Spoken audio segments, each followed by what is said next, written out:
సరే ఈ మధ్య అంటే ఐ మీన్ కవిత గారు చాలా యాక్టివ్‌గా మళ్ళీ పార్టిసిపేట్ చేస్తున్నట్టు మనకు కనిపిస్తున్నాయి. చాలా యాక్టివిటీస్ తను ఒకవైపు తన జాగృతిని స్ట్రెంథెన్ చేస్తూ ఉన్నారు. చాలా జిల్లాల జాగృతి మెంబర్స్‌తో మీటింగ్ పెట్టడం గానీ, నిన్నటికి నిన్న తను బీసీకి సంబంధించిన యాక్టివిటీస్, బీసీ నినాదం కూడా ఎత్తుకున్నట్టు కనిపిస్తుంది.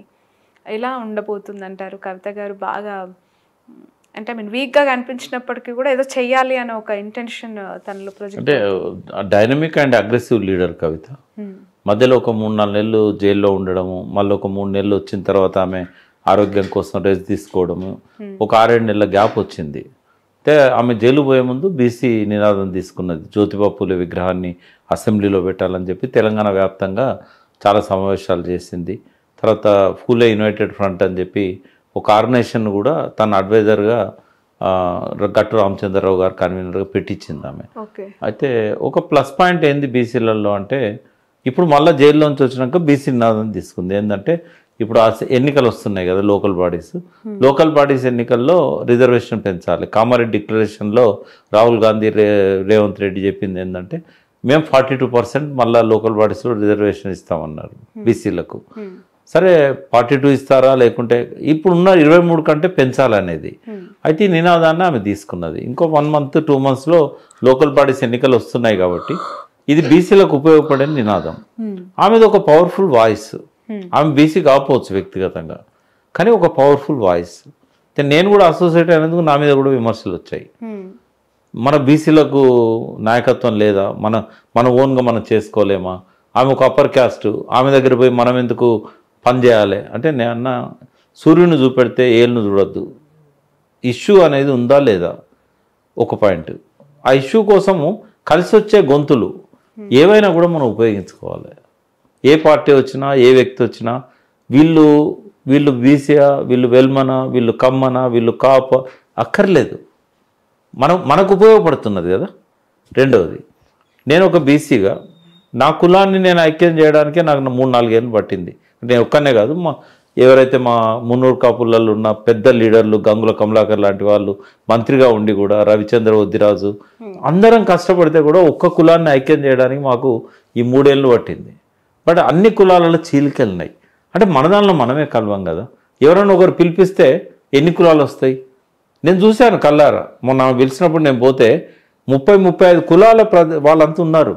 వాళ్ళు ఎవరు రాజకీయ నాయకులు కాదు, కుల సంఘాల నాయకులు, ఒక ఇండిపెండెంట్ పీపుల్. వాళ్ళకి ఏంటంటే వాయిస్ లేదు. నిమ్మల వీరన్న అని ఎంబీసీ అతను మా గొంతు వినిపించడానికి ఎవరు వచ్చినా మేము తీసుకుంటాం సపోర్టు, మా వాయిస్ వినిపించండి అక్క అని చెప్పి వచ్చాడు. ఏ పార్టీ కాదు. నేను అనేది ఏంటంటే, చాలామంది బీసీ కులాల 100 పైన ఉన్నాయి, ఐక్యత లేదు. ఐక్యం చేయగలిగిన నాయకుడు కూడా లేడు. బీసీ కృష్ణయ్య ఉన్నాడు, జాజుల శ్రీనివాస్ ఉన్నాడు, వాళ్ళ కష్టం వాళ్ళకు ఉంది, వాళ్ళు పడుతున్నారు. కానీ ఇదంతా జరగడం లేదు. కాబట్టి కవిత లాంటి వాళ్ళు ఎవరన్నా వేరే, ఈవెన్ కవితే కాదు, రేపు బండి సంజయ్ కానీ ఇంకోరు కానీ ఎవరు ముందుకు వచ్చినా కూడా తీసుకోవడానికి ఏంటంటే బీసీలకు అభ్యంతరం ఉండకూడదు. అయితే కొంత విమర్శలు వస్తూ ఉంటాయి. బట్ ఆమెకి ఏంటంటే తనకు ఎలివేషన్ కోసం, ఇమేజ్ బిల్డప్ కోసం, మధ్యలో వచ్చిన గ్యాప్ను పోగొట్టుకోవడానికి, ఆమె మీద వచ్చిన ఆరోపణలను పోగొట్టుకోవడానికి ఆమె ఎప్పుడు డైనమిక్గా ఉండాల్సిన అవసరం ఆమెకు ఉంది. అది బీసీ ఉద్యమమా, ఇంకో ఉద్యమమా, ఏదన్నా కానివ్వండి. రెండవది ఏంటంటే, సహజంగానే ఎదగాలనే కోరిక ఉంటుంది. ఆమె స్థాయికి ఎమ్మెల్సీ అనేది చాలా చిన్నది. ఆమెకు ఎదగాలనే కోరిక ఉంది. అది ఎక్కడ దాకా ఉందనేది ఆమెకే తెలుసు. బట్ ఆమె ఆ లైన్లో ముందుకు పోవాలనుకుంటున్నది. అందరిలా కాకుండా ఆమెకు సకల వనరులు ఉన్నాయి. జాగృతిని క్రియేట్ చేసి బతుకమ్మను సబ్బండ వర్గాల బతుకమ్మగా మార్చి ప్రపంచం అంతా కూడా వ్యాప్తి చేసిన ఒక పేరుంది. ఆమె ఎంపీగా వచ్చింది అని అంటే ఆ ఇమేజ్తో వచ్చింది.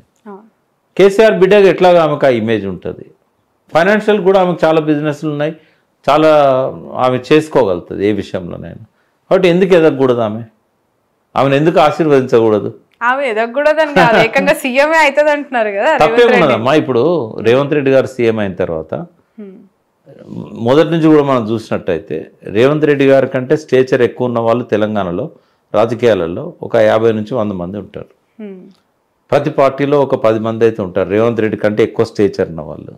అదే కాంగ్రెస్ పార్టీలో ఒక 30 మంది దాకా ఉంటారు. రేవంత్ రెడ్డి సీఎం కాగా మేము ఎందుకు కాకూడదు అనే ఆస్పిరేషన్ అయితే ఉంటుందా?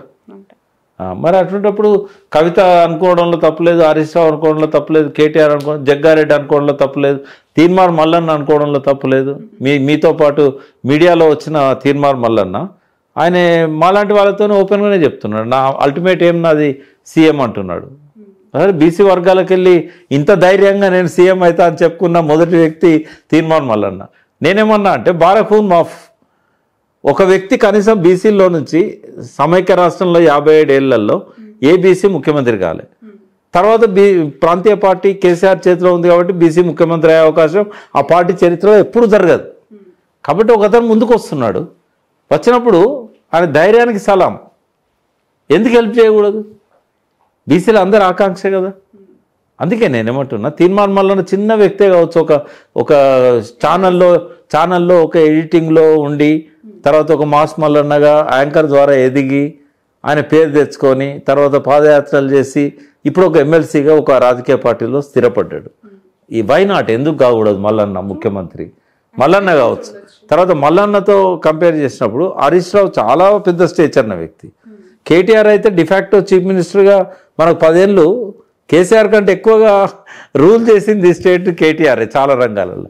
వీళ్ళందరూ ఎలిజిబులే కదా, ఎవరు కారు అంటే వాళ్ళతో కంపేర్ చేసినప్పుడు చిన్న చిన్న వాళ్ళకు కూడా ఆస్పిరేషన్స్ వస్తున్నాయి. రేవంత్ రెడ్డిని కంపేర్ చేసుకుంటున్నారు. రేవంత్ రెడ్డి ఒక కొత్త ఆశను 100 మంది రాజకీయ నాయకులలో కల్పించాడు. కానీ రేవంత్ రెడ్డికి ఉన్న క్వాలిటీ మిగతా వాళ్ళకి లేనిది ఏంటంటే సబ్కాన్షియస్ మైండ్ సపోర్ట్. ప్రకృతి శక్తులన్నీ కూడా తనకు అనుకూలంగా రావాలనుకున్నప్పుడు ఈ సబ్కాన్షియస్ మైండ్ పవర్ కావాలి. అది కేసీఆర్కి ఉంది, రేవంత్ రెడ్డికి ఉంది. మూడో రాజకీయ నాయకుడు నాకు కనబడలే.